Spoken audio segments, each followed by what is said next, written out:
हा सत्संग संत रामपालजी महाराजांचा असून मराठी भाषिक भक्त समाजास सहज समजावे म्हणून हिंदी भाषेतून मराठी भाषेत रूपांतरित करण्यात आलेला आहे.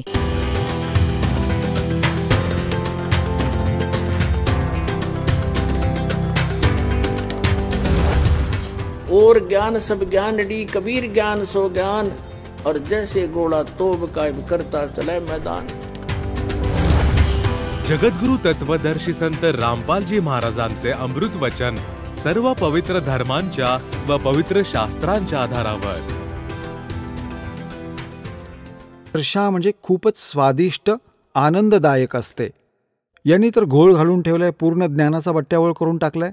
आता पुण्यात्म्यांनो, तुमच्या समोर ही कॉन्सेप्ट क्लिअर केली जाते की परमात्म्याचं नाव काय आहे, त्याचे गुण आणि लीला काय आहेत हे वेद सांगताहेत आधी. तर आता तुम्हाला वेद दाखवतोय आधी, आणि तो साकार आहे, मनुष्यासारखा, राजासारखा, दर्शनीय, आणि तो आपल्या रूपाला हलकं करून पुढे लिहिलंय 19व्यामध्ये 20व्या मंत्रात, ऋग्वेद मंडल नंबर 9 सूक्त 96च्या मंत्र 18मध्ये तर हे लिहून ठेवलंय. 16मध्ये तर विचारलं तुमचं नाव काय आहे. 17मध्ये नाव सांगितलं तो कबीर आहे. कबीर वाणीद्वारा तो आपलं ज्ञान सांगतो. जेव्हा बालक रूप धारण करून परमात्मा प्रगट होतो, मोठा होतो, तर मग आपल्या महिम्याची वाणी कबीर गिरभी, कबीर वाणीद्वारा आपल्या महिम्याचं वर्णन कवितांद्वारे करतो, कवितांच्या माध्यमातून. आणि ज्या कारणाने तो कविनाम पदवी, तो प्रसिद्ध कवींची पदवी सुद्धा प्राप्त करतो, पण तो असतो सोम, अमर परमात्मा. आणि तो तिसऱ्या मुक्तिधामामध्ये विराजमान आहे, तिथून गती करून येतो. आणि तो इथे कसा येतो?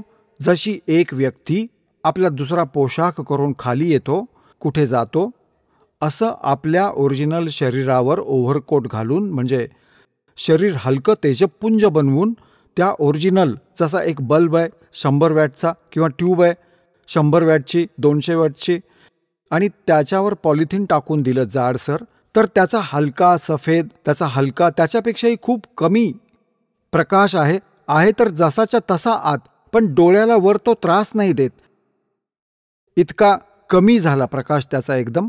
तर असा तो परमात्मा येतो. आता हे ऋग्वेद मंडल नंबर 9 सूक्त नंबर 96च्या मंत्र नंबर 16, 17, 18 तुम्ही वाचलात. त्याच्यात लिहिलंय कविनाम पदवी. त्याचं कारण हे की आपल्या महिम्याची वाणी तो कवितांमधून सांगतो, कवितांच्या माध्यमातून, लोकोक्तींच्या माध्यमातून. ह्याचमुळे तो प्रसिद्ध कवींपैकी सुद्धा एक त्याची पदवी असते. तो कवी होता, कबीर कवी, पण तो असतो परमात्मा. तो कबीर देव असतो, त्याचं नाव पण कबीर देव असतं, त्याचं काम पण कवी असतं. तो प्रसिद्ध कवींपैकी एक असतो. आता ह्याच्यात स्पष्ट केले की तो परमात्मा 4थ्या धामामध्ये पण राहतो. वेदांचं रहस्य हळूहळू तुमच्या समोर आणतो. कारण जेव्हा तुम्हाला विश्वास वाटेल की हा दास जे सांगतोय ते खरं आहे, मग दास तुम्हाला यांचा अनुवाद करून देईल. तुम्ही वाचा, सद्गदित व्हाल. पूर्ण विश्व ह्या सद्ग्रंथांना, वेदांना आज शिरोधार्य मानतंय. कोणीही व्यक्ती ह्या विश्वात नाही जी म्हणेल की या वेदात चुकीचं सांगितलंय, त्याला सोडून, ह्या राधास्वामीवाल्याला सोडून. ते तर म्हणतात आम्ही नाही मानत वेद, कतेब आणि गीता. म्हणतात हे पण कोणीतरी लिहिलेलंच आहे, आमच्या गुरूंनी सांगितलेली वाणी फायनल आहे आमच्यासाठी. आणि त्यांच्या गुरूंचं ज्ञान दाखवलं तर हसू येतं. त्यांना सतनामाची काही माहिती नाही, तो काय प्रकार आहे. दाखवली असती सगळी वाणी, आता वेळ नाही आहे तितका, नाहीतर सगळं सांगितलं असतं त्यांचं. पुन्हा कधीतरी सांगेन. तर सांगायचा भाव हा आहे की त्यांनी तर बट्ट्याबोळ करून ठेवलाच आहे सगळ्याचा, की वेद आम्ही नाही मानत, आम्ही तर संत जे सांगतील ते फायनल आहे.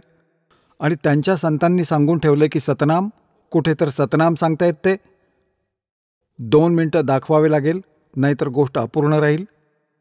आता तुम्हाला दाखवतो जे असं म्हणतात हे राधास्वामी पंथवाले की आम्ही वेदांना मानत नाही, आमच्या गुरूंनी जे ज्ञान दिलंय ते फायनल आहे. आणि वेद पण कोणीतरी सांगितलेले आहेत. तो सुद्धा माणूस होता, वेदव्यास. त्यांना हेही माहीत नव्हतं की वेद कोणी सांगितले. वेदव्यास तर रायटर होते जसं, आणि वेद सांगितलेत कसे ते तुम्हाला दाखवून दिलं आहे. आता ते म्हणतात आमच्या गुरूंचं ज्ञान फायनल आहे, सगळ्यात सुप्रीम ज्ञान आहे. आता बघा, ह्यांचं ज्ञान दाखवतो त्यांच्या गुरूंचं, ह्यांच्या प्रवर्तकांचं. राधास्वामी पंथाचा जो प्रवर्तक मानला जातो शिवदयालजी, त्याच्या हाताने काय लिहिले ते दाखवतो तुम्हाला.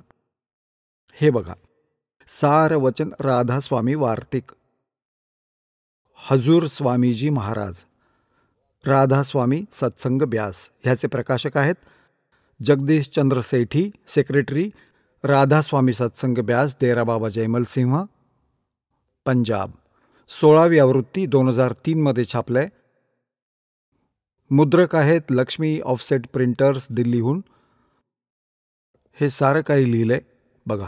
आता त्यांच्या भूमिकेत त्यांनी स्पष्ट करून दाखवलंय की सारवचन राधास्वामी वार्तिक हुजूर स्वामीजी महाराजांच्या वचनांचा संग्रह आहे, शिवदयालजींच्या वचनांचा, जे राधास्वामीचे फाउंडर मानले जातात. हे बोल सत्संग आणि इतर चर्चांदरम्यान सत्संगींनी नोट केले होते. स्वामीजी महाराज परमधामाला गेल्याच्या काही वर्षांनंतर त्यांचा संग्रह करून पुस्तक रूपात छापलं गेलं. सन 1902 मध्ये बाबा जयमल सिंहजी महाराजांनी सारवचन राधास्वामी वार्तिकला पहिल्यांदा गुरुमुखी लिपीत छापलं. 1902 पासून वाचत आलो आहोत ह्या अज्ञानाला, म्हणजे 109 वर्ष झाली. 109 वर्ष झाली हे वाचता वाचता, आणि यात काय लिहिलं हे माहिती नाही. यांना दाखवतो आता तुम्हाला. गुरुमुखी लिपीत पहिल्यांदा छापलं होतं हे पुस्तक. त्याच प्रथम गुरुमुखी आवृत्ती अनुसार आहे आणि आता त्याची हिंदी आवृत्ती प्रकाशित केली जात आहे. आता बघा, स्वामीजी महाराजांचं शुभनाम, ज्यांचे बोल आहेत हे राधास्वामीचे, जे राधास्वामी पंथांचा जो मुख्य आहे, स्वामीजी महाराजांचं शुभनाव शेठ शिवदयाल सिंगजी होतं.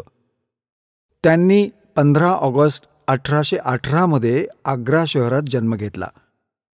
त्यांच्या वडिलांचं नाव शेठ दिलवालीजी सिंह होतं. आईचं नाव महामायाजी होतं. त्यांचे पूर्वज पंजाबातले राहणारे होते. तसेच घरात गुरु ग्रंथ साहिबचे वाचन होत असे. त्यांचे मातापिता हाथरसचे प्रसिद्ध संत तुलसीदासांचे शिष्य होते. याने घटरामायण लिहून ठेवलं होतं. आता आपण आपल्या मुद्द्यावर येऊया. पुढे यांची काय वचने आहेत ते दाखवतो. शिवदयालजींच्या ज्ञानाचे भंडार दाखवतो तुम्हाला. आता राधास्वामी दयालची दया, राधास्वामी सहाय, खुलासा उपदेश हुजूर राधास्वामी साहेबांचा, हे शिवदयालजींच्या वचनांचं इथे येऊ. भाग 1. फक्त काम एवढं आहे, हे 13व्या पानावर. फक्त काम एवढं आहे की माणूस म्हणजे मनुष्य आपला चेहरा म्हणजे शरीराला त्याच्या खजान्यात अर्थात निकास म्हणजे मुक्काम, सतनाम आणि राधास्वामी म्हणजे सतनामाला इथे मुक्काम म्हटले. मुक्काम म्हणजे स्थान, स्थान आणि सतनाम, आणि राधास्वामीला सतनाम म्हटलंय 13व्या पानावर. आता पुढे जाऊया. पोहोचवतात आपल्या ध्यानाला त्या सतनाम स्थानावर किंवा राधास्वामी स्थानावर पोहोचवतात. पुढे बघा. आता जितके आचार्य आहेत, कोण कुठे गेला कोण कुठे गेला, इथे बघा. फक्त संत मंजिल 5वी म्हणजे सतनामात. मंजिल बघा, यांची अक्कल बघा. आता बघा, त्यांनी स्वतःच लिहिले. हे इथं आहे मंजिल. मंजिल म्हणजे फक्त संत मंजिल 5वीवर म्हणजे सतनामावर. ही 5वी मंजिल. मंजिल म्हणजे स्थान, 5वे स्थान सतनामावर. आणि कोणी विरळा संत मंजिल 8वी म्हणजे राधास्वामी पदापर्यंत पोचतो. इथे सतनामाला म्हणतायत ना, परत मंजिल 2 वेळा झालं. आता बघा इथे 15वर वचन नंबर 4, गीतेसारखे श्लोक येथे त्यांचे. हा 4था श्लोक आहे यांचा. बघा वचन शिवदयालजींचे. वा जी वा. भाग 1 आहे, राधास्वामी भाग 1 आणि पृष्ठ नंबर 15 चिरफाड केली आहे. आता समजलं पाहिजे की राधास्वामी पद सर्वात उच्च मुक्काम स्थान आहे. राधास्वामी पद आणि हेच नाम कुळ मालकांचं सच्चा साहेब राधास्वामी आणि खऱ्या मालकांचं आहे.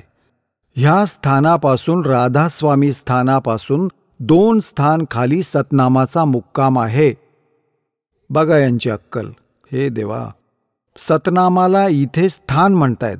2दा बघा, सतनाम, मंजिल सतनाम वर, आणि ह्या पानावर म्हणजे मुक्काम सतनामवर, आणि इथे काय म्हटलंय जरा बघा 15 पानावर. आता समजलं पाहिजे राधास्वामी पद सर्वात उच्च स्थान आहे. हेच नाम कुलमालक आणि सच्चे साहेब आणि खऱ्या खुदाचं आहे. ते राधास्वामी सगळ्यात मोठ्या ईश्वराचं नाव आहे ह्यांच्या, आणि त्यांच्या स्थानाचंही हे नाव आहे. आता ह्या स्थानापासून, राधास्वामी स्थानापासून 2 स्थान खाली सतनामाचे मुकाम आहे. सतनाम स्थान आहे आणि स्थानाचं स्थान आहे.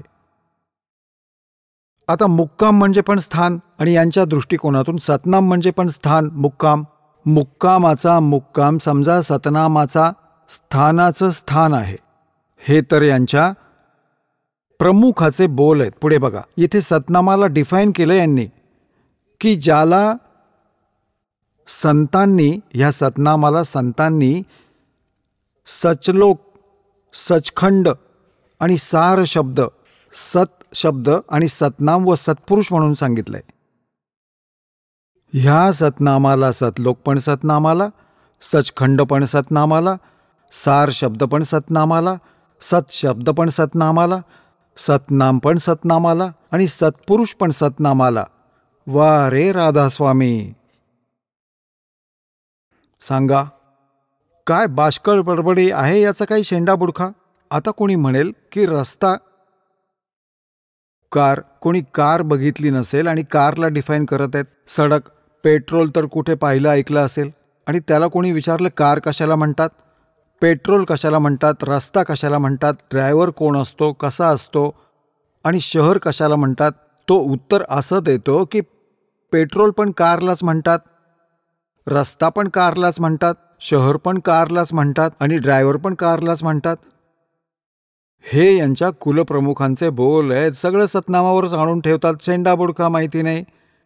आता बघूया संतमत प्रकाश भाग 3, आणि ह्याचे रायटर आहेत श्री सावंतसिंहजी महाराज. महाराज सावंतसिंहजी, संतमत प्रकाश भाग 3, हुजूर महाराज सावंतसिंहजींच्या सत्संगांचा संग्रह. हे कुठून प्रकाशित आहे हे बघा. प्रकाशक आहेत जगदीश चंद्र सेठी, सेक्रेटरी राधास्वामी सत्संग ब्यास, डेरा बाबा, जयमल सिंह, आणि हे आहे पंजाबमध्ये. हे मुद्रक आहेत गोप सन्स पेपर्स लिमिटेड, हे मुद्रक आहेत यांचे. आता यातलं बघा. आहा,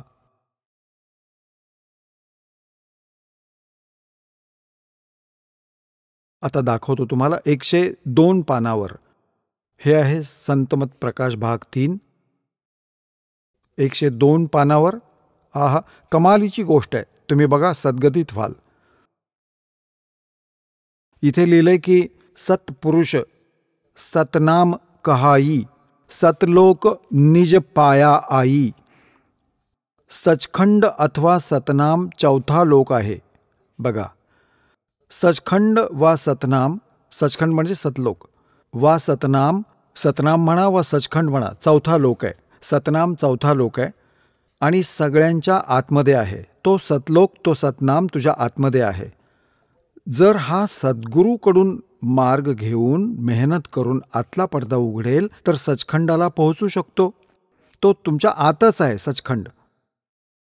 अच्छा, हे होतं 107. हे तर 102 वर वाचलं आता आपण. आता 106, 107 वाचूया. इथे बघा,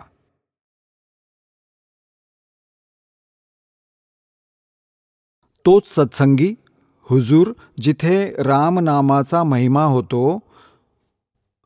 आता हे सावंतसिंगजी म्हणतात, कोणत्या रामाचा उल्लेख करत आहेस तू? सत्संगी म्हणतो की राम अनेक आहेत का? तर महाराजजी हे सावंतसिंहजी उत्तर देतात, राम 4 आहेत. तुमचा इशारा कोणत्या रामाकडे आहे? आता जाऊया 107 पानावर. आणि त्यांचा शिष्य म्हणतो, स्वामीजी कृपया त्या चारही रामांबद्दल विस्ताराने सांगा. आता महाराज लागले डिफाईन करायला. बघा, एक राम दशरथ घर डोला है, ही कबीर साहेबांची वाणी आहे. एक राम घट घट में बोला है, एक राम का सकल पसारा, एक राम त्रिभुवन से न्यारा. अच्छा, आता यांचा अनुवाद करू लागला हा यांचा महात्मा सावंत सिंग. पहिला राम राजा दशरथाचा मुलगा, जे त्रेतायुगात आले होते, अवतार होते, आले आणि आपली ड्युटी करून निघून गेले. पण आता आपल्याला भेटू नाही शकत, आपलं काम नाही करू शकत. दुसरा राम मन आहे, जो प्रत्येक घटाघटात व्यापक आहे. तिसरा राम ब्रह्म आहे, जो साऱ्या त्रिलोकाला उत्पन्न करतो, संगोपन आणि पालन व नाश करतो. आणि चौथा राम सतनाम आहे, हा खरा राम आहे. तत्वदर्शींनो, आता चौथा राम सतनाम आता झाला यांचा, हा खरा राम आहे. आणि तिथे असं म्हणतात, सतनाम वा सचखंड हा चौथा लोक आहे. हे बघा 102 वर काय फेकत आहेत पहा. 102 मध्ये काय म्हणतोय तो, सतनाम सचखंड वा सतनाम चौथा लोक आहे. आणि इथे म्हणतो हा चौथा राम आहे, हा खरा राम यांचा. आता यांनी पूर्ण आयुष्य घालवलं आणि सतनाम यांना समजलं नाही, म्हणजे खायचं की प्यायचं की जपायचं. हा कोणी भगवान आहे की हे सतनाम 2 अक्षरी नाव आहे. एक ह्याच्यात ओम मंत्र आहे आणि एक ते तत्. गीतेच्या अध्याय 17च्या श्लोक 23 मध्ये लिहिलंय, ओम तत् सत इति निर्देशः ब्रह्मणे त्रिविधः स्मृतः. ओम आणि तत् मिळून सतनाम बनतं, सच्चा मंत्र. आणि नानक साहेबजी म्हणतात, वही गुरु पूरा कहावे, दो अक्षर का भेद बतावे. आता आपण पुन्हा येऊया मूळ विषयाकडे. वेदांना आजपर्यंत या जगात असं म्हणणारा मिळाला नाही की हे चुकीचे आहेत. आता हे म्हणतात यांचं हे असं ज्ञान आहे सतनामाचं ना शेंडाना बुडखा. आणि हे म्हणतात आमच्या गुरूंचं ज्ञान तर वेदांपेक्षाही महान आहे. आता यांचं तर काही अंतच नाही की किती उंच आहे हा. आता आपण पुन्हा येऊया ऋग्वेद मंडल नंबर 9 सूक्त 96 वर. हे ऋग्वेद आहे आणि आपण हे पुन्हा वाचूया. तो त्यांच्या वेद आणि बाजूला ठेवलाय राधास्वामींचा. आता हा ओरिजिनल वेद, यात भाषा तर योग्य आहे मूळ, पण अनुवादकर्त्यांनी जी गडबड केली आहे पकडूया त्यांना. 9च्या 96चा आम्ही 18 पूर्ण वाचला. आता आपण 19 मध्ये अजून बघू थोडं, की प्रकृतीतील सूक्ष्मातील सूक्ष्म शक्तीबरोबर जी संगत आहे, समुद्र ज्याच्याने सर्व प्राणीमात्रांची उत्पत्ती, स्थिती व प्रलय होतो, तो तुर्यम म्हणजे चौथा, धाम म्हणजे परमपद परमात्मा आहे. आता हे तुर्यम धाम, इथे धाम म्हणजे परमात्मा, यांची अक्कल तर बघा. आता तुर्यम म्हणजे चौथा, तुर्यम म्हणजे चौथा, ठीक आहे. धाम म्हणजे धाम आहे. चौथ्या धामात म्हणजे अकह लोकात हाच परमात्मा राहतो. आता यांनी म्हटलंय महापुरुष उक्त तुर्यम, तुर्यम म्हणजे चौथा परमात्म्याचं वर्णन करतात. अच्छा, आता आपण आपल्या कामाचं बघू. 20 मध्ये बघा कमाल केली आहे. आहा, ऋग्वेद मंडल नंबर 9 सूक्त नंबर 96चा 16, 17, 18, 19 वाचले आणि आता आपण 20 वाचतोय. 20 मध्ये तर विपर्यास केला. तो परमात्मा ज्या प्रकारे एका संघाला त्याचा सेनापती प्राप्त होतो, त्याच प्रकारे ब्रह्मांडरूपी कोशाला प्राप्त होतो. म्हणजे जसा एक राजा खूप मोठ्या सेनेचा मुख्य असतो, तसेच सेनापती असाच परमात्मा, त्याचे खूप जास्त शिष्य होतात आणि त्यांच्यात मग तो ॲज अ सेनापती म्हणजे त्यांना डायरेक्शन देणारा, ते त्यांची ऑर्डर पाळणारे. जसे सैनिक आपल्या बॉसची प्रत्येक आज्ञा पाळतात, तसंच भक्त आपल्या गुरुची आज्ञा पाळतात. तो परमात्मा जेव्हा तो इथे येऊन प्रकट होतो ह्या लोकात, ज्या प्रकारे एका संघाला म्हणजे एका खूप मोठ्या समुदायाला त्याचा सेनापती प्राप्त होतो, त्याच प्रकारे ब्रह्मांडरूपी कोशाला म्हणजे ह्या लोकाला प्राप्त होऊन उच्च स्वरात गर्जना करतो. ओहो कनिक्रदतः ह्या ब्रह्मांडरूपी विस्तृत प्रकृती खंडात व्यवस्थित प्रवेश करतो आणि इथे येतो. मर्याहा, मर्याहा म्हणजे मनुष्य. जसं मनुष्य जसा मनुष्य शुभ्र शरीर धारण करीत जसा मनुष्य शुभ्र शरीराला धारण करत अत्यंत गतिशील पदार्थासारखा प्राप्तीसाठी गतिशील होत प्राप्त होतो. आता बघा ह्यात सरळ लिहिलंय की परमात्मा जेव्हा तिथून चालून येतो, गती करून येतो, तर जसं एक मनुष्य सुंदर कपडे घालून असं धारण करून अत्यंत गतिशील वस्तूसारखा प्राप्तीसाठी गतिशील होत इथे येतो. साधीशी गोष्ट आहे. आता पुढे बघा, यात 21 मध्ये काय कमाल केली आहे. हे परमात्मा आपण अशी लीला करता की प्रकाश स्वरूप महापुरुषांपासून उपास्यमान आपण आम्हाला पवित्र करा आणि वेदवाणीद्वारा कनिक्रदत म्हणजे होतं आपल्या मुखातून आलेल्या वाणीने शब्दायमान होत आपण श्रेष्ठ पुरुषांना प्राप्त व्हा. म्हणजे पुन्हा एकदा या आपण आशा करता लीला आणि पुन्हा पुन्हा यात तर बरीच रहस्य आहेत तशी तर. आता पुण्यात्म्यांनो थोडासा कॉन्सेप्ट अजून क्लिअर करूया, मग आजचा सत्संग एवढाच पुरे आहे. आता ऋग्वेद मंडल नंबर 9 सूक्त नंबर 1 आणि मंत्र नंबर 8-9 मध्ये स्पष्ट केलंय की तो परमात्मा सुंदर शरीर धारण करून येतो. तो 3 प्रकारे लीला करतो आपल्या जीवांच्या उद्धारासाठी. एका रूपात तर वर राहतो, तेजोमयी शरीर असतं त्याचं, एका रोमात करोड सूर्य करोड चंद्रमा मिळवा, तरी पण परमात्म्याच्या एका रोमकूपाची शोभा खूप जास्त असते. आणि दुसरी लीला करतो, प्रत्येक युगात एक शिशुरूप धारण करून प्रकट होतो आणि त्यावेळी हळूहळू सामान्यांसारखा मोठा होत लीला करतो आणि एक सामान्यासारखं आयुष्य पूर्ण करून सशरीर येतो आणि सशरीरच निघून जातो. आणि तिसरी लीला करतो, तो संत किंवा ऋषी रूपात कुठेही प्रकट होतो.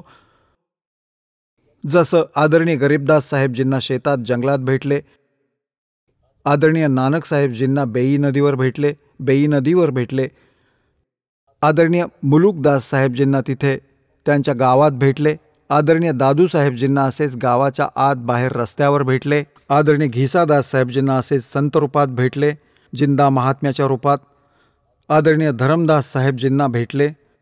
तर असे ते भेटतात, ते तिसऱ्या प्रकारची लीला असते त्यांची. तर असंच वर्णन केले ऋग्वेद मंडल नंबर 9. आणि जेव्हा तो परमात्मा शिशुरूप धारण करून येतो, तर त्यांच्या पालन पोषणाची लीला कुमारी गायीद्वारे होते. कुमारी गाय दूध देते, कुमारी गायीचं दूध परमात्मा पितात. ही लीला त्या परमात्म्याची अशी लीला तो करतो. 600 वर्षांपूर्वी कबीर परमेश्वराची त्याच्या महिम्याच्या वाणीत धरमदास साहेबजींनी लिहिली होती कबीर सागरमध्ये, ती अजूनही विद्यमान आहे. आणि गरीबदास साहेबजींना परमात्म्याने आपली दिव्य दृष्टी देऊन, जसं तुलसीदासांनी रामायण लिहिलं पूर्ण, तसाच गरीबदास साहेबजींनी परमात्म्याचा महिमा लिहिला आहे. त्याच्यात लिहिले की कुमारी गाईचं दूध प्यायले, अनव्याहर को दूहत दूध दिया तत्काल, पीवा बालक ब्रह्मगती तात शिव भय दयाल. तो अशी लीला करायचा. तर अशी लीला आजपर्यंत सांगा कोण्या भगवानाची होती किंवा यांच्या कुलधनी ज्याला राधास्वामीवाले सर्व शक्तिमान म्हणतात, कोणाचीही असो, रामाची, कृष्णाची, विष्णूची, ब्रह्माची, शिवाची किंवा कोणी इतर, हजरत मोहम्मदाची, म्हणजे कोणाची तरी दाखवा अशी लीला. किंवा येशूजींची, हजरतची, ईसाजींची दाखवा. केवळ कबीर परमेश्वरजी सोडून अशी लीला जी वेदात आणि सद्ग्रंथात प्रमाणित आहे आणि डोळ्यांदेखत संतांनी सांगितलेली, तर भगवानाला ओळखता येईल. आता बघा, हा तोच ऋग्वेद आहे. आर्य प्रतिनिधी सभा, दयानंद भवन, रामलीला भवन, नवी दिल्लीहून. आता ह्याचं आपण ऋग्वेद मंडल नंबर 9, सूक्त नंबर 1, मंत्र नंबर 8-9ला तपशिलात बघूया. तसं तर इथून आपण सुरू करूया. त्यांच्या अज्ञानालाही आपल्याला पुढे रेटायचं आहे. आता हे 9वं मंडल आहे. याचं प्रथम सूक्त आहे आणि पहिल्या मंत्रात लिहिलंय, हे परमात्मन, सौम्य स्वभाव परमात्मन, म्हणजे परमात्म्याविषयी माहिती आहे, हे आपल्याला सिद्ध करायचं आहे. पुढे बघा, आता आम्ही दाखवतो आपल्याला. आता मंत्र नंबर 2मध्ये हे परमात्मन तुम्ही, ठीक आहे. आता तिसऱ्यात हे परमात्मन. आता चौथ्यात हे परमात्मन. 5व्यात हे परमात्मन. आता बघा 6व्यात हे परमात्मन. आता 7व्यात तर गडबड करायला सुरुवात केली यांनी. इथे यांच्या लक्षात आलं की भगवान लिहिलंय तर पुढे तो साकार सांगितलाय परमात्मा, तर मग इथे लिहिलं त्या पुरुषाला. पुरुष म्हणा, हवं तर परमात्मा म्हणा. त्या परमात्म्याला ज्ञान यज्ञात योग्य प्रकारे. पुढे बघा, मग 8व्यात, आता आपण 8व्यात वाचूया. त्या परमात्म्याला आता वरती 6 वेळा परमात्मा लिहिलंय. इथं लिहायला काय कलम झिजलं त्यांचं? आणि समजण्याशी मतलब होता. कोणाला समजू नये की भगवान सशरीर आहे, कारण की दयानंदच्या अज्ञानाला वर ठेवायचं होतं, ते इच्छित होते. त्या परमेश्वराला, त्या पुरुषाला, त्या परमेश्वराला उग्रगती प्रेरित करतात. जसा आता हाहाकार माजलाय, तर परमात्म्याने ह्या दासाला पाठवलं. जेव्हा कलियुगाच्या प्रारंभी आले होते तेव्हा सुद्धा हाहाकार होता. तर आपली लीला करून निघून गेले, जेणेकरून हे ओळखतील. त्या परमेश्वराला उग्रगती प्रेरणा करतात. आणि भासमान शरीराला, भासमान म्हणजे खूप सुंदर शरीराला, तो पुरुष म्हणजे तो परमात्मा प्राप्त होतो. पुढे बघा, आणि ज्याच्यात 3 प्रकारांनी दुसऱ्यांचं वारण करणारे मधुमय शरीर मिळतं, 3 प्रकारची लीला करतो, तो परमात्मा. आता ऋग्वेद मंडल नंबर 9, सूक्त नंबर 1. आता मंत्र नंबर 9 वाचूया. 1 ते 8 आपण वाचले, 8 पूर्ण वाचला. त्या सौम्य स्वभावी श्रद्धाळू पुरुषाला, इथे लिहायचं होतं त्या परमेश्वराला, जो शिशुम म्हणजे शिशुरूप धारण करून येतो. त्या कुमार अवस्थेत जेव्हा तो शिशुरूप धारण करून बालकरूपात प्रकट होतो सर्व प्रकारे. अधन्या धेनू म्हणजे गायी, अधन्या म्हणजे न व्यायलेली, अभि म्हणजे पूर्णतः अनटस्ट सर्व प्रकारे. बिना धनाई म्हणजे कुमारी, अभिअधन्या म्हणजे कुमारी गाय. तृप्त करते, त्या परमेश्वराला जो शिशुरूप धारण करून प्रगट होतो, तो कुमारी गायींकडून अभिअधन्या गायींद्वारे त्याच्या भरणपोषणाची लीला होते, त्यांना तृप्त करतात. आता पुण्यात्म्यांनो, वेद पढ़े पर भेद न जान, ये बातें पुराण 18. जड़ को अंधे पत्ते खवावे, ये भूल गे सिरजनहारा. ह्या जशा मूर्त्या बनवून त्यांना भोग लावतात, म्हणतात पढ़े वेद और भेद न जाने और बातें पुराण 18. आणि तरीही मूर्तीपूजा करतात आणि उपासना करतात. त्यासाठी परमात्मा म्हणतात, मोती मुक्ता दर्शत नाही, ये जग है सब अंदरे. दिखत के तो नैन चसम, इनका फेरा मोतिया बंदरे. नौमन सूत उलझिया ऋषि रहे जखमार, और सतगुरु ऐसा सुलझा दे, उलझे न दूजी बार. बोलो सतगुरुदेव.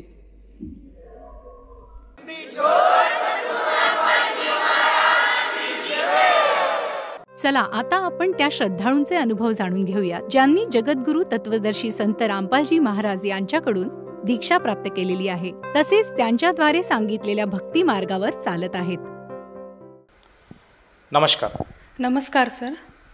आपलं नाव? अमृता राजू शेळके. आपण कुठून आलात? मी जिल्हा जालना, महाराष्ट्र. आपला व्यवसाय काय आहे? माझं शिक्षण तसं BSc B.Ed झालेलं आहे, पण सध्या मी गृहिणी आहे. संत रामपालजी महाराजांची गुरुदीक्षा आपण कधी घेतली? संत रामपालजी महाराजांची गुरुदीक्षा मी जानेवारी 2016 मध्ये घेतली. संत रामपालजी महाराजांची गुरुदीक्षा घेण्या अगोदर आपण व आपला परिवार कोणती भक्ती साधना करत होतात? संत रामपालजी महाराजांची गुरुदीक्षा घेण्या अगोदर मी जे घरात आई पप्पा सर्व देवी देवतांची भक्ती करत होते त्यांचं पाहून मीही तीच भक्ती करत होते. जसं की गणेशजींची भक्ती त्यात मी जास्त करत होते, माझा त्यांच्यावर भाव जास्त होता. चतुर्थी पकडणं, गणपतीला जाणे, त्याच्यानंतर श्रावण सोमवार पण मी आईचे पाहून करत होते. आई जसं करेल तसं सगळं अनुकरण मी करत होते. सर्व देवी देवतांची पूजा करत होते. मी नवरात्रीमध्ये सुद्धा 9 दिवस देवीचं सगळं काही करत होते, आरत्या करत होते. आणि हिंदू धर्मातील सर्व प्रचलित देवी देवतांवर माझा विश्वास होता. जसं तुम्ही सांगत आहात की महाराष्ट्रामध्ये जी प्रचलित भक्ती साधना आहे, देवी देवतांची पूजा करणे, व्रतवैकल्य करणे, ही भक्ती साधना आपण करत होतात. तर असं असताना आपल्याला संत रामपालजी महाराजांचा मार्ग कसा मिळाला आणि आपण संत रामपालजी महाराजांच्या शरणात कसे आलात? संत रामपालजी महाराजांच्या शरणात मी लग्न झाल्यानंतर आले. म्हणजे 2015 मध्ये माझं लग्न झालं. लग्न झाल्यानंतर माझे भगतजी उपदेशी होते, त्यांनी 2010 मध्येच उपदेश घेतलेला होता. लग्न झाल्यानंतर त्यांनी मला ज्ञानगंगा नावाचं पुस्तक आहे ते वाचायला दिलं आणि त्यांच्यासोबत मी रोज सत्संगही पाहत होते साधना TVवर 7:30 ते 8:30. तर ते सगळं करत असताना मला जेव्हा मी ज्ञानगंगा पुस्तक वाचलं तेव्हा मला कळालं की योग्य भक्ती मार्ग काय आहे आणि आपण पूर्ण परमात्म्याची भक्ती करायला पाहिजेत. ते पुस्तक वाचत असताना मला त्यातलं ज्ञान सगळं पटलं. आणि जर रामाला जर वनवास चुकू शकला नाही, जर हे तिन्ही देवता आपले कर्म काटू शकत नाहीत, तर मग ते देव असून त्यांना जर वनवास चुकला नाही तर आपण तर साधारण मानव आहे, आपले कर्म कोण काटू शकेल, हा प्रश्न माझ्या मनात नेहमी यायचा. ते सर्वांचे उत्तरं मला त्या पुस्तकात भेटले. त्याच्यानंतर मी जानेवारी 2016 मध्ये नामदीक्षा घेतली. जसं तुम्ही सांगत आहात की आपले जे पतिदेव आहे हे संत रामपालजी महाराजांचे अनुयायी होते आणि त्यांनी आपल्याला ज्ञानगंगा हे पुस्तक वाचायला दिलं. त्याचप्रमाणे आपण सत्संगसुद्धा बघत होतात आणि त्यातनं तुम्हाला बोध झाला की आपले जर कर्म काटायचे असतील तर संत रामपालजी महाराजांशिवाय पर्याय नाही आणि म्हणून तुम्ही संत रामपालजी महाराजांच्या शरणात आलात. मला हे विचारायचं आहे की जेव्हा आपण संत रामपालजी महाराजांची गुरुदीक्षा घेतली त्यानंतर आपल्याला आपल्या जीवनामध्ये काय काय बदल आढळलेत? संत रामपालजी महाराजांची गुरुदीक्षा घेतल्यानंतर लाभ तर तसे भरपूर झाले. छोटे मोठे लाभ दैनंदिन रोज होत असतात, पण त्यातल्या त्यात मला आत्ता रिसेंटली एक सगळ्यात मोठा लाभ झाला तो म्हणजे मला परमात्माने जीवनदान दिलं. माझा मृत्यू परमात्माने टाळला. नोव्हेंबर 2022 मध्ये मला अचानक खूप ताप येऊ लागला. ताप आल्यानंतर मी आमच्या जवळ जो दवाखाना आहे घराजवळ तिथं गेले. तिथे डॉक्टरांनी सांगितलं की व्हायरल फीवर आहे, नीट होऊन जाईल. मी 2 दिवस त्यांची ट्रीटमेंट घेतली, पण माझा ताप वाढतच गेला. त्या ट्रीटमेंटने मला काहीच फरक पडला नाही. त्याच्यानंतर आम्ही दवाखाना चेंज केला, दुसऱ्या दवाखान्यात गेलो. तिथेही डॉक्टरांनी सांगितलं की तुम्हाला व्हायरल फीवरच आहे. मग 1 दिवस तिथं आम्ही ॲडमिट झालो, सलाईन वगैरे लावले. पण मग भगतजींना कुठं ना कुठं डाऊट होता की एवढा ताप व्हायरल फीवरमध्ये योग्य नाही. मग त्यांनी जवळच्याच लॅबमध्ये माझी ब्लड टेस्ट करायला दिली. ब्लड टेस्ट केल्यानंतर त्यात असं कळालं की मला डेंग्यू झालेला आहे, डेंग्यू पॉझिटिव्ह आला आणि प्लेटलेट काउंट फक्त 72,000 होता आणि रात्रीची वेळ होती. मग डॉक्टर म्हणे ठीक आहे, आपलं 3-4 दिवसात आपला डेंग्यू कवर होऊन जाईल सलाईन वगैरे हे सगळं घेतल्यानंतर. मग आम्ही एक सलाईन लावून रात्री घरी आलो. मग डॉक्टर म्हणले होते की तुम्ही सकाळी येऊन जाऊन पण करू शकता, झोपायला तुम्ही घरी जाऊ शकता, दिवसभर इथं राहू शकता. तर सकाळी जेव्हा मी बाथरूमला उठले तर मला असं कळालं की मला पिरियड्स आले. पण तेव्हा ती गोष्ट मला काही एवढी सिरियस वाटली नाही. मग आम्ही आवरला आणि सलाईन लावायसाठी दवाखान्यात गेलो. दवाखान्यात गेल्यानंतर भगतजींनी बोलता बोलता डॉक्टरांना सांगितलं की पिरियड्स आलेत म्हणून त्यांना. तर डॉक्टर घाबरले ते खूप. ते म्हणे पिरियड्स आले म्हणल्यावर मी तुमची रिस्क घेऊ शकत नाही, तुम्ही लगेच मोठ्या दवाखान्यात जा कुठल्या तरी. त्यांनी आम्हाला जालना हॉस्पिटल रेफर केलं. मग आम्ही 1 मिनिटही न घालवता जालना हॉस्पिटलला गेलो. तिथे उषे सरांनी ट्रीटमेंट दिली. तिथं आम्ही ॲडमिट झालो. पहिलाच दिवस होता MCचा माझा आणि ब्लड खूप जास्त जात होतं, कारण प्लेटलेट कमी झाल्यामुळं ब्लड पातळ झालेलं होतं आणि ते खूप जास्त वेगाने जाऊ लागलं. आणि ब्लड जात असल्यामुळं प्लेटलेटही ब्लडमधून जात होत्या. अशी एक विस्कल सायकल तयार झाली. तर डॉक्टरांनी भगतजींना बोलवून सांगितलं तसं की केस ही खूप कॉम्प्लिकेटेड आहे, पण आपण तरीही प्रयत्न करून पाहू. त्यांना पॉजचे इंजेक्शन द्यावं लागतील आपल्याला, जे आम्ही फक्त मेजर सर्जरी करताना एखादं इंजेक्शन पेशंटला वापरतो, ब्लड जाऊ नये जास्त म्हणून. तर आपल्याला हे 3 टाईम इंजेक्शन द्यावं लागतील. तर हे भगतजी म्हणे ठीक आहे. तर मग अशा माझी ट्रीटमेंट चालू झाली. 3 पॉजचे इंजेक्शन देऊनसुद्धा ब्लड खूप जास्त जात होतं आणि नंतर तर संध्याकाळनंतर रक्ताचे एवढे मोठे मोठे गोळे जायला सुरुवात झाली. दर अर्ध्या घंट्याला पूर्ण बेड चेंज करावा लागत होता. दर अर्ध्या घंट्याला सगळं भरून जात होतं ब्लडनी. त्याच्यानंतर दुसऱ्या दिवशी सकाळी प्लेटलेट काउंट केला तर प्लेटलेट फक्त 23,000 राहिल्या होत्या. तर तेव्हा डॉक्टर घाबरले, म्हणे आता 23 एवढा एका दिवसात एवढा लॉस झाला आहे. तर त्यांनी आम्हाला RDPच्या बॅग लावायला सांगितल्या. वरून प्लेटलेट द्यावं लागतील म्हणे आपल्याला पेशंटला. तर भगतजींनी लगेच प्लेटलेटचा बंदोबस्त केला. तर 4 बॅग मला देण्यात आल्या. ते 4 बॅग दिल्यानंतर डॉक्टरांचं म्हणणं होतं की आता आपल्या कमीत कमी 35 किंवा 40पर्यंत तरी प्लेटलेट येतील. मग जो 6 वाजता संध्याकाळी रिपोर्ट काढला तर जी आम्हाला अपेक्षा होती की प्लेटलेट वाढून येतील, तर त्या 23च्या 19वर गेल्या.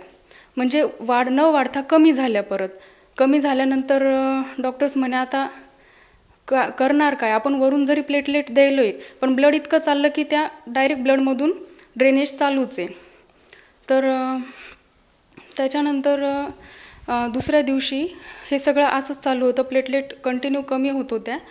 तर दुसऱ्या दिवशी काय झालं, 4 वाजेची वेळ होती संध्याकाळची आणि मी पडलेले होते बेडवर पडलेले असताना एकदम काळ मला घ्यायला आला. एकदम काळी आकृती माझ्या मागच्या साईडनं आली खिडकीतून आणि डायरेक्ट माझ्या छातीवर येऊन बसला आणि माझा गळा दाबायचा प्रयत्न करू लागला. पण माझा वाचा एकदम बंद झाली होती. मला आवाजच निघत नव्हता.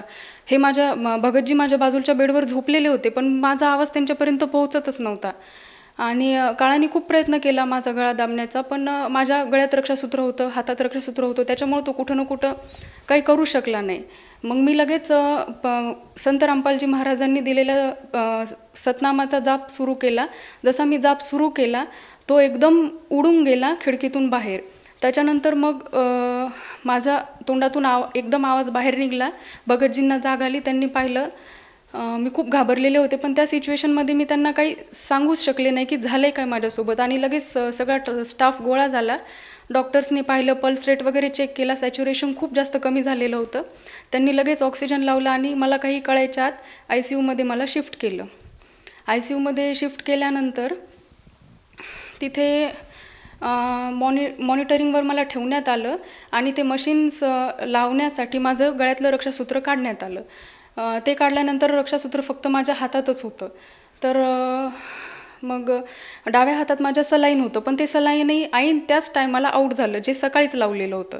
तर ते म्हणे की आता आम्हाला तुमच्या उजव्या हातात सलाईन लावावं लागेल. उजव्या हातात सलाईन जसं लावलं 10 मिनटात हात एवढा सुजला की रक्षासूत्र पूर्ण टाईट झालं आणि ते म्हणे आता सलाईन जात नाही आहे म्हणे प्रॉपर, रक्षासूत्र काढावं लागेल हातातलं. आणि मला काळाची आकृती माझ्या आजूबाजूला दिसत होती, स्पष्ट आकृती दिसत होती. मला माहीत होतं आता हे जर रक्षासूत्र काढलं तर काळाला परत आपल्याला घेऊन जाण्यासाठी चान्स भेटणार. मग मी तिथं रक्षासूत्र काढू दिलं नाही. सगळा स्टाफ गोळा झाला, डॉक्टर्स आले, पेशंट ऐकत नाही आहे, हातातला धागा काढू देत नाही. मग माझ्या भगतजींना फोन केला डॉक्टरांनी, त्यांना बोलवलं. मग त्यांनी 10 मिनटातच रक्षासूत्र मागवलं घरून आणि ते रक्षासूत्र काढून नवीन रक्षासूत्र माझ्या हातात बांधलं. त्याच्यानंतर मग मी पण शांत झाले कुठं ना कुठं की परमात्मा आहे आपल्यासोबत. म्हणजे मला माहीत होतं की आता माझा मृत्यू जवळ आलेला आहे, कारण 2दा काळाने माझ्यावर अटॅक केला आणि मला दिसत होतं की हा आपल्या आजूबाजूला आहेच ना. मला तेव्हा बोलता येत होतं, कोणाला ICUमध्ये कोणाला येऊ पण देत नव्हते, तर मला सांगता पण येत नव्हते की होतंय काय म्हणून. मग ICUमध्ये असताना परत माझं प्लेटलेट काउंट करण्यात आलं. तर प्लेटलेट काउंट 18वरचं 16वर गेलं होतं. तर डॉक्टर्स म्हणे आपल्याला परत बॅग चढवावंच लागणार आहेत, प्लेटलेट वाढतच नाही आहेत कारण आणि ब्लिडिंग कंटिन्यू चालू आहे, क्लॉट्स खूप जास्त जाऊ लागले ब्लडचे. तर त्यांचं म्हणणं होतं जर आपण आता जास्त प्लेटलेट्स दिले, एका पेशंटला खूप झालं तर 4 प्लेटलेट्समध्ये काउंट वाढतो आणि डेंग्यूचा पेशंट बरा होतो. पण ही केस खूप सिव्हिअर झाली आहे. आपल्याला म्हणजे रिस्कच आहे परत प्लेटलेट चढवण्यात, कारण ही तिसरी वेळ आहे आता आपली RDPच्या 4 बॅग चढवण्याची. पण नाही जरी चढवल्या तरी पेशंट गेल्यातच जमा आहे. त्याच्यापेक्षा आपण ही रिस्क घेऊ, चढवून पाहू.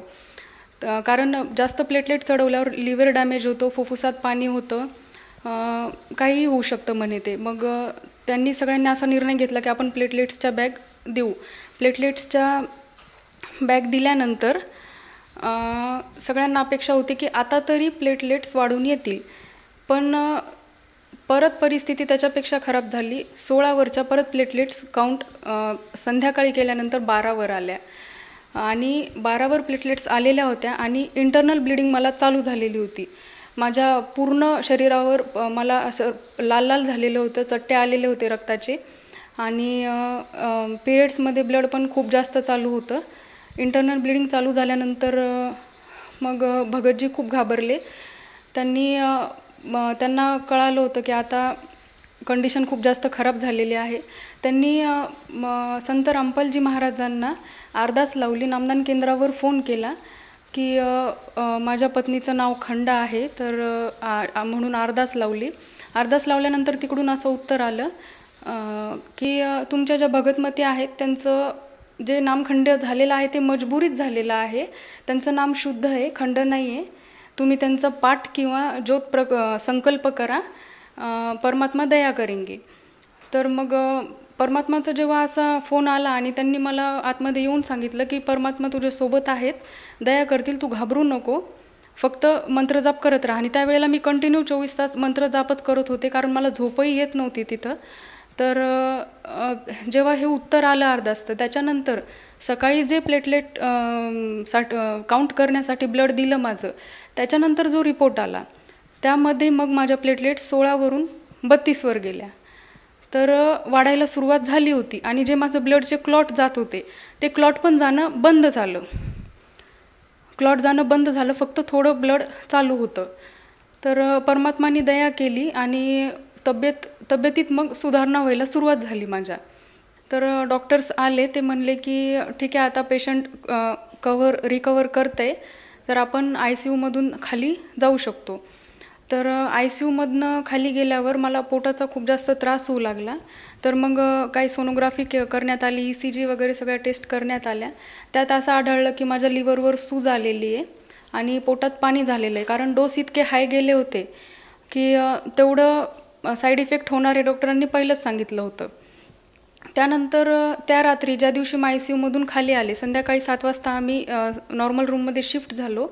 त्यानंतर मी रात्री मला झोप तर काही येत नव्हती. मी संत रामपालजी महाराजांच्या वाण्या मोबाईलमध्ये लावून बेडवर पडलेले होते आणि भगतजी बाजूच्या बेडवर झोपलेले होते.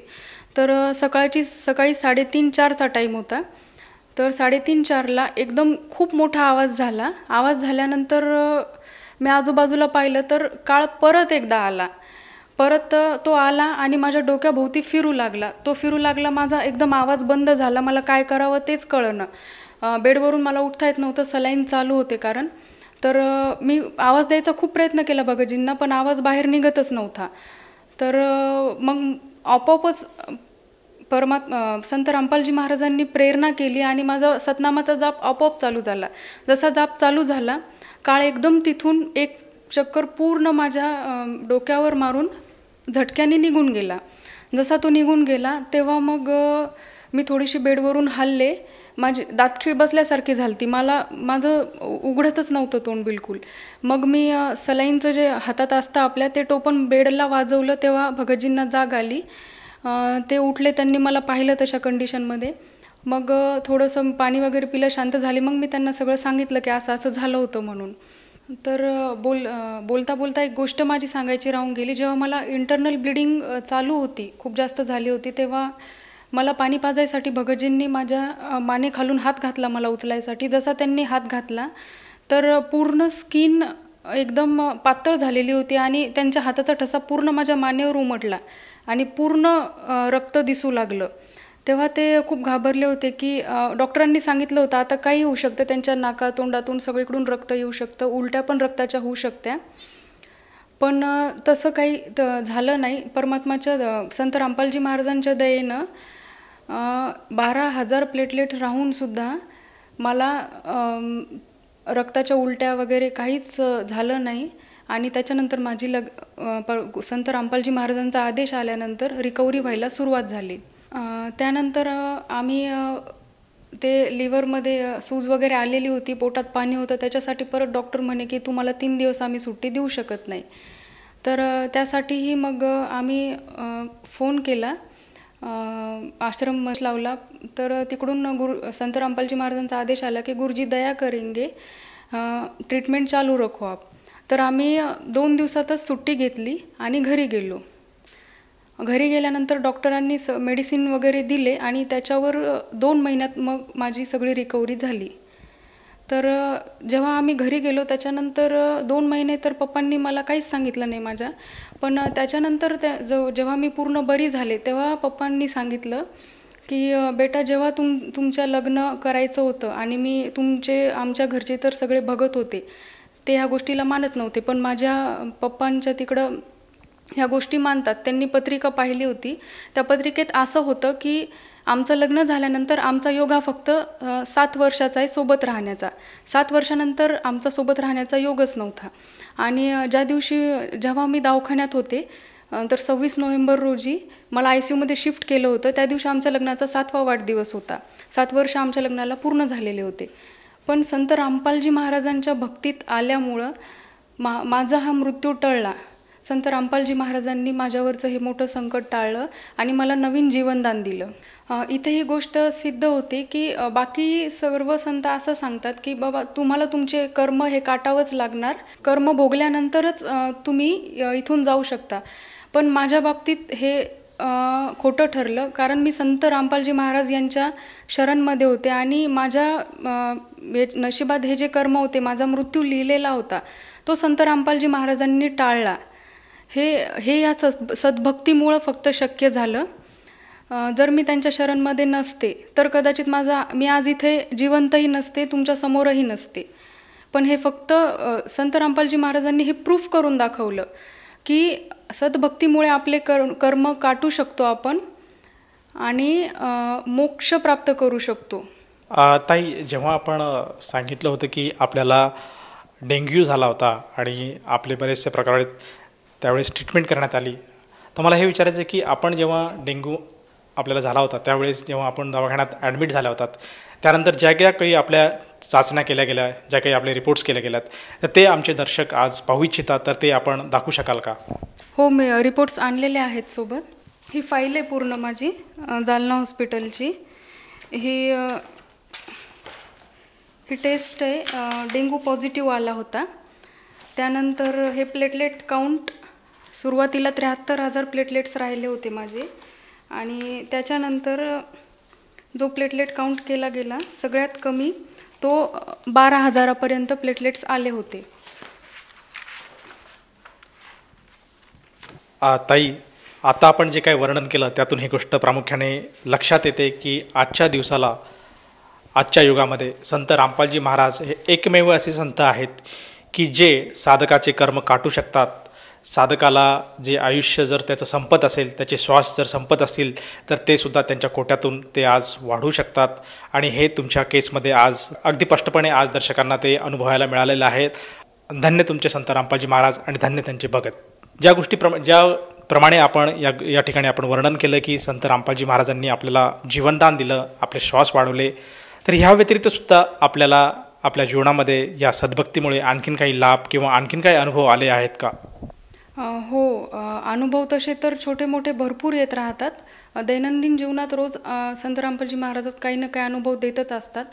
पण त्यात एक माझी मुलगी आहे, जेव्हा ती 2 वर्षाची होती तर खेळता खेळता ती खुर्चीवरनं खाली पडली तर ती पूर्ण एका हातावरच पूर्ण शरीराचा लोड होता तिच्या, त्या हातावरच ती पडली. तेव्हा कोरोनाचा पिरियड चालू होता, लॉकडाऊन चालू होतं, तर दवाखान्यात जाणं शक्य नव्हतं. आम्ही डॉक्टरांना फोन केला तर ते म्हणे ठीक आहे तुम्ही या, मी एकदा पाहून घेतो. जेव्हा डॉक्टरांना दाखवलं तेव्हा ते म्हणे की स्वेलिंग झालेली आहे हातावर भरपूर आणि हात ती बिलकुलही हलवत नव्हती. तर ते म्हणे की फ्रॅक्चरच आहे हे, पण सध्या एक्सरे मशीन चालू नाही आहे, मी तुम्हाला एक पत्ता देतो, त्या ॲड्रेसवर तुम्ही जा आणि एक्सरे काढून घ्या. त्याच्यानंतर आपण पुढचं ट्रीटमेंट करू.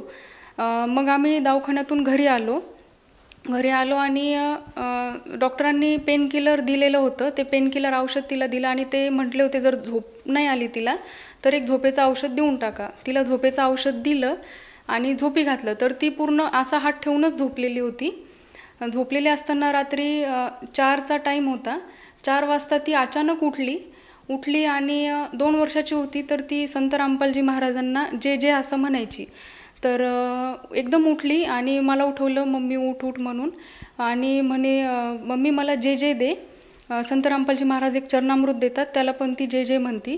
तर जे जे दे म्हणे मला, आणि गुरुजी आल ते असं सांगू लागली. तर मग मी लगेच तिला संत रामपालजी महाराजांनी दिलेलं चरणामृत पाजलं. जसं मी तिला चरणामृत पाजलं, संत रामपालजी महाराजांचा प्रसाद दिला. त्याच्यानंतर खूप झालं तर 20 मिनटं ती शांत बसली. 20 मिनटं शांत बसल्यानंतर तिनं एकदम हात उचलला आणि ती खेळायला लागली. रात्री 4:30-5 वाजता खेळायला लागली. तर माझ्यासाठी ते खूप आश्चर्याचा धक्का होता की ही 24 घंटे झाले एका ठिकाणीच हिचा हात धरून आहे आणि अचानक ही खेळतीये, हात हलवतीये. परत ट्रीटमेंट नव्हती, औषध चालू नव्हते, काहीच नाही. एक्सरेसुद्धा काढायचे बाकी होते. तर मग मी तिला विचारलं थोडंसं की बेटा तुला स्वप्न पडलं, काय झालं. तर तिनं मला सांगितलं की मम्मी गुरुजी आलते, गुरुजीनं माझ्या हातावरून हात फिरवला आणि गेले. तर तेव्हा मला कळालं की संत रामपालजी महाराज येऊन तिचा हात नीट करून गेले, तिला दर्शन देऊन. त्याच्यानंतर ना आम्ही तिला दवाखान्यात नेलं, ना एक्सरे काढले, नाही काही केलं. ती एकदम चांगली आहे आणि चांगली खेळत होते. या व्यतिरिक्त आणखीन काही लाभ आपल्याला प्राप्त झाला का? लग्नाच्या आधी जेव्हा मी टेस्ट केल्या होत्या थायरॉईडच्या, तर त्यात पॉझिटिव्ह आलेला होता थायरॉईड. पण त्याच्यानंतर आम्ही काही त्या गोष्टीवर एवढं लक्ष दिलं नाही. होमिओपॅथिक ट्रीटमेंट चालू होती. त्यानंतर मग लग्न झाल्यानंतर मी नामदीक्षा घेतली. नामदीक्षा घेतल्यानंतर जेव्हा सहज असं एक दिवस हे म्हणे आपण थायरॉईडची ट्रीटमेंट करून घेऊ तुझी, भगतजींना वाटलं. तर थायरॉईड टेस्ट करायसाठी दिले, थायरॉईडचे रिपोर्ट काढण्यासाठी ब्लड दिलं. तर त्यात माझा थायरॉईड एकदम नील आला. तर आम्हाला विश्वासच बसला नाही की असं झालं कसं.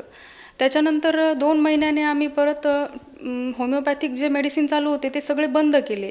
2-3 महिन्यांनी परत टेस्ट केली, तेव्हा पण रिपोर्ट नील आला. त्यानंतर डिलिव्हरीमध्ये जेव्हा मी प्रेग्नेंट राहिले तेव्हा तर सूज एवढी होती माझ्या अंगावर की डॉक्टरांनी सांगितलं होतं एकतर यांना थायरॉईड आहे, त्याच्याशिवाय एवढी सूज येऊच शकत नाही, किंवा BP तरी असणार.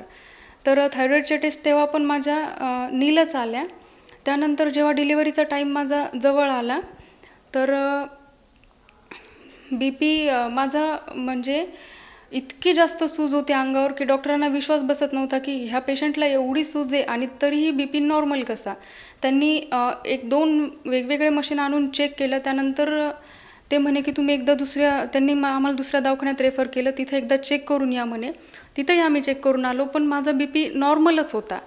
आणि मग त्यांनी त्याच्यानंतर नॉर्मल डिलिव्हरीसाठी प्रयत्न केले, पण ते काही जमलं नाही. मग त्यानंतर डॉक्टर स्वतः खूप घाबरले की आता यांना एवढी सूज आहे आणि या अशामध्ये जर BP असला तर सीझर आपण करू शकत नाही. आणि सीझर जरी नाही केलं तरी पण आम्ही आईला काही वाचवू शकत नाही. तर त्यानंतर मग भगतजी तिथंच होते. डॉक्टरांनी त्यांना सांगितलं होतं की हे डिलिव्हरी खूप रिस्कमध्ये आहे. तर भगतजींनी तेव्हा पेपरवर साईन करून दिले की ठीक आहे, जे होईल ते पाहून घेऊ आपण. आणि लगेच संत रामपालजी महाराजांना अरदास लावली आणि लगेच मला अर्ध्या घंटाच्या सीझरला नेण्यात आलं. जेव्हा मला सीझरला नेलं तर 3-4 वेळेस त्यांनी कंटिन्यू BP चेक केला, पण BP नॉर्मलच दाखवत होता. तर मग त्यांनी डिसिजन घेतला की आपण सीझर करून घेऊ. तर अंगावर एवढी जास्त सूज असल्यामुळं डॉक्टरांना म्हणजे वाटलं होतं BP खूप जास्त हाय असणार. तर जेव्हा मला सीझरला नेलं तेव्हा भगतजींनी अरदास लावली होती संत रामपालजी महाराजांना. तर संत रामपालजी महाराजांचा आदेश आला तिकडून की तुम्ही करून घ्या ऑपरेशन, मालिक दया करेंगे. तर आणि तसंच झालं. मला सीझरला नेण्यात आलं आणि डॉक्टर तेव्हा पण खूप जास्त घाबरत होते. त्यांनी दुसरी डॉक्टरांची टीम पण बोलवली होती सोबत, कारण त्यांना विश्वासच येत नव्हता की एवढी सूज असून ह्या पेशंटचा BP नॉर्मल कसा. तर त्यांनी थोडं घाबरतच का होईना पण सिझर केलं. माझं सिझरही एकदम म्हणजे व्यवस्थित झालं, मला काही त्रासही झाला नाही, मुलगीही माझी खूप चांगली झाली, कुठंच काही प्रॉब्लेम आला नाही संत रामपालजी महाराजाच्या दयेनं.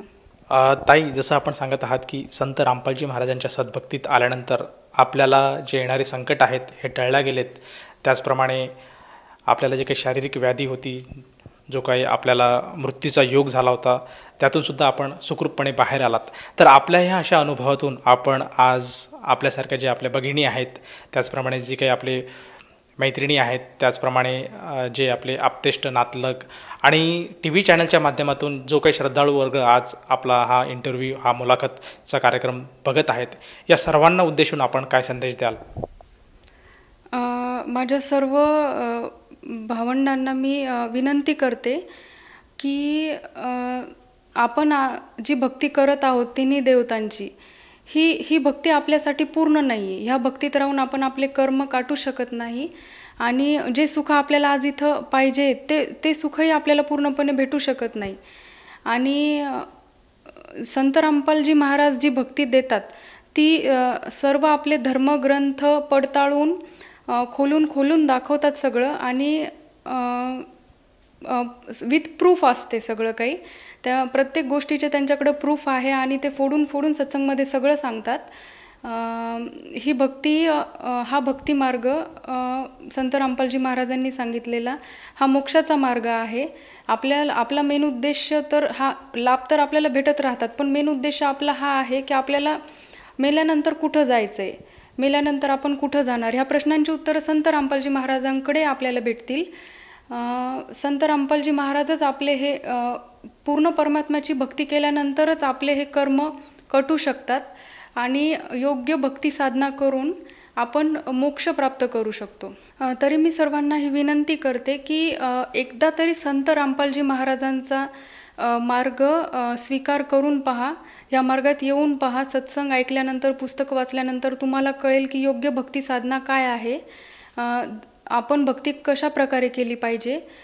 सर्वांना विनंती करू इच्छिते की संत रामपालजी महाराजांच्या शरणमध्ये या, त्यांची नामदीक्षा घ्या आणि आपल्या अमूल्य जीवनाचे कल्याण करा.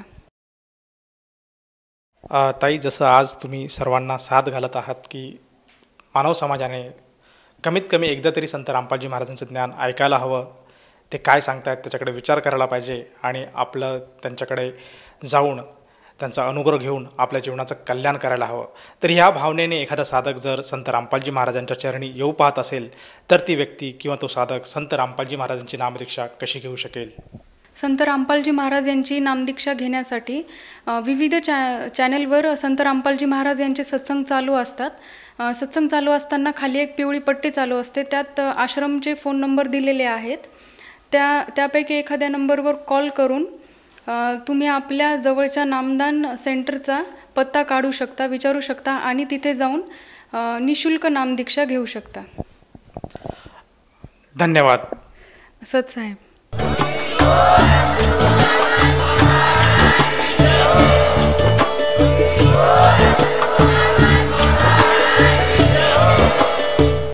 आपण ऐकत होता जगद्गुरु तत्वदर्शी संत रामपालजी महाराज यांचे मंगल प्रवचन, ज्यांच्या शुभ आशीर्वादाने संपूर्ण विश्वामध्ये 500 पेक्षा जास्त नामदीक्षा केंद्र आहेत, जिथे निशुल्क नामदीक्षा दिली जाते.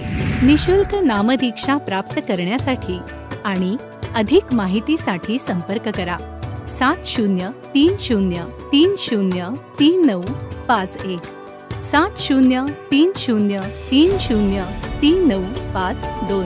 अद्वितीय आध्यात्मिक ज्ञान वाचण्यासाठी, पाहण्यासाठी आणि ऐकण्यासाठी संत रामपालजी महाराज ॲप अवश्य डाउनलोड करा किंवा आमची वेबसाईट www.jagadgururampalji.org वर विजिट करा.